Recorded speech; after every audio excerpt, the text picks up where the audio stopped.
Inaasahan na ni Joyce Ching at ng kanyang non-showbiz husband na si Kevin Alimon ang kanilang unang anak. Masayang ibinalita ng aktres ang balita sa isang post sa social media, na isiniwalat na 4 na buwan na siyang buntis habang ipinakita niya ang kanyang sonogram. The start of the year, God placed a desire in our hearts to really start praying and believing Him for a baby, caption niya. Was it scary? Yes. We thought about it hard and decided. Si Lord naman bahala sa atin. And now, we're 4 months pregnant. Sa kanyang YouTube vlog, ibinahagi ni Joyce kung paano nila nalaman ang tungkol sa kanyang pagbubuntis noong Marso, na inilarawan nito bilang longest month na kailangan nilang pagdaanan. Noong March 26, kinumpirma nilang buntis na sila.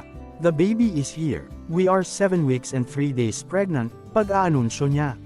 Sa pagtatapos ng kanyang vlog, humingi ng panalangin ng aktres sa kanyang followers, please keep us in your prayers.